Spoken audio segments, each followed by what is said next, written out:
Okay, hey guys, so we've been kind of learning about food chains and stuff. I've shown you some videos of some prairie dogs that I found on our trip to Lubbock and talked about it. You've been reading about it. I've asked you to kind of draw your own food chains just to kind of see what you think. So I'm going to show you kind of how we draw a food chain and what the arrows mean and stuff like that. And then I'm going to challenge you to try to draw your own from examples that you have seen either outside at your own house.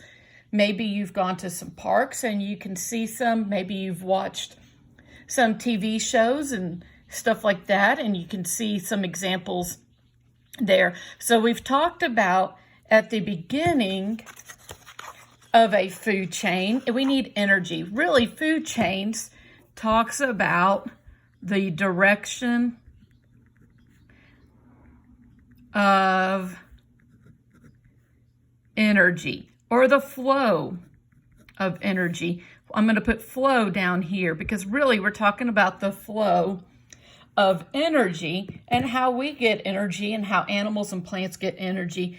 Well, we start with the sun. The sun has two types of energy. It has light energy and thermal or heat energy. One that we are really looking at right now for food chains is light energy. So this light energy travels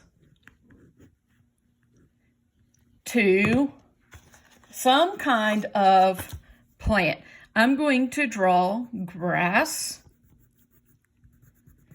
because that's who's getting the energy. And in our prairie dog example, there was also tiny purple flowers.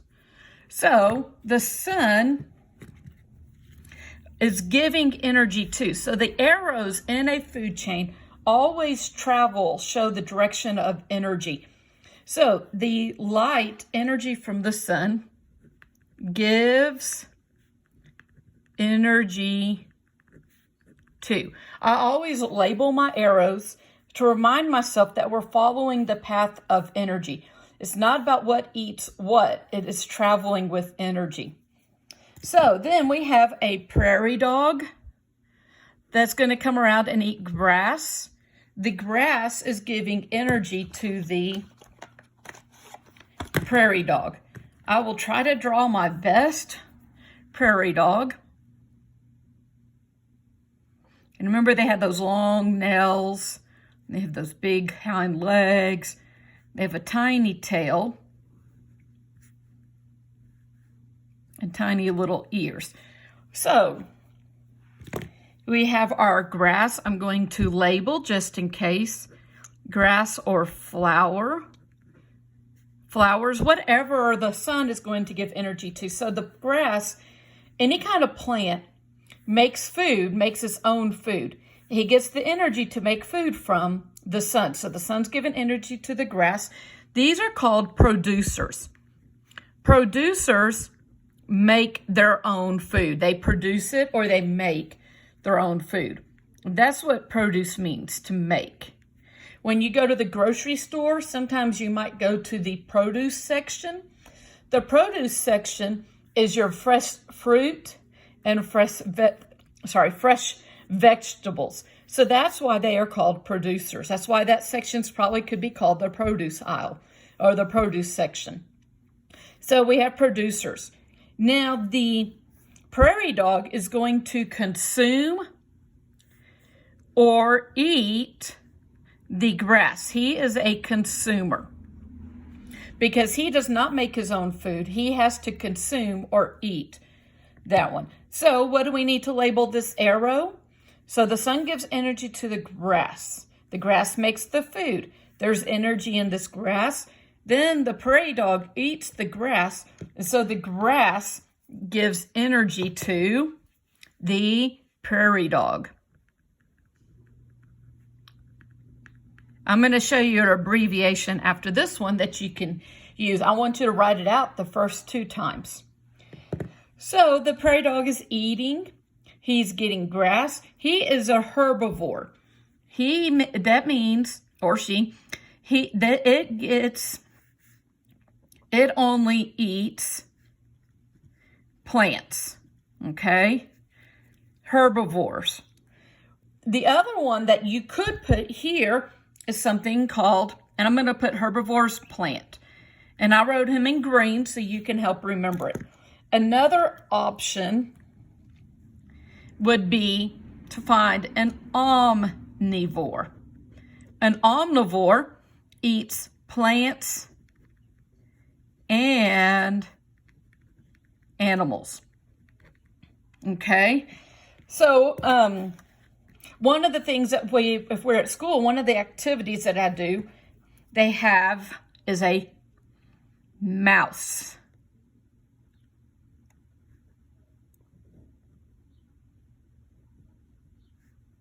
I give him big ears, little nose with whiskers, his feet.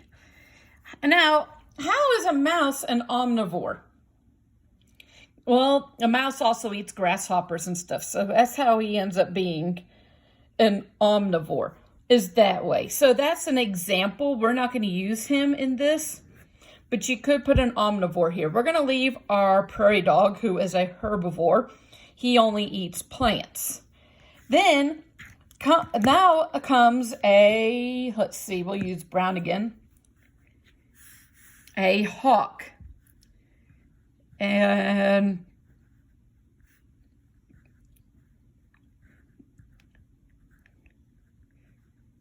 when you don't really practice drawing these animals, it's kind of interesting. And he comes flying along.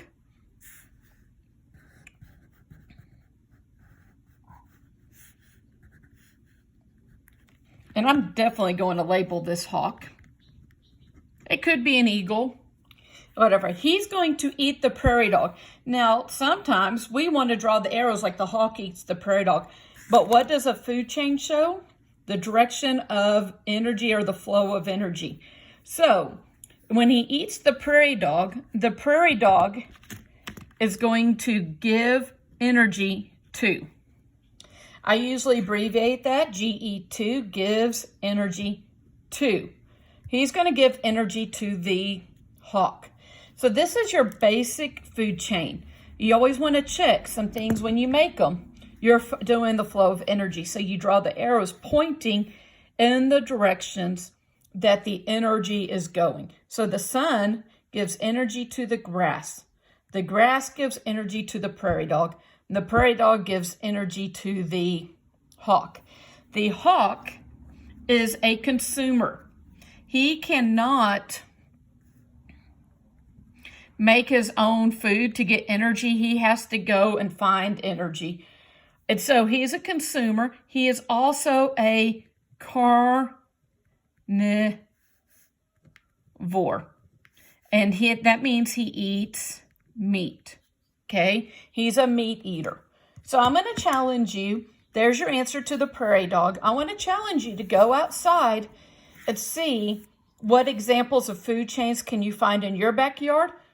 Or maybe you can watch some nature videos or maybe some cartoons that you've watched and you can find your own example of a food chain. If you would like to draw them like I've drawn them and post them, you can post them to our Facebook page, or you can go on Class Dojo and upload it to your portfolio, or you can send it to a message to me in Class Dojo. So those are some ways, and I will post them on Facebook. We've been sharing them with other people in the district, like Mr. McCaslin and Miss Ramage, so they can see the awesome work that you are doing. I miss you guys. Later.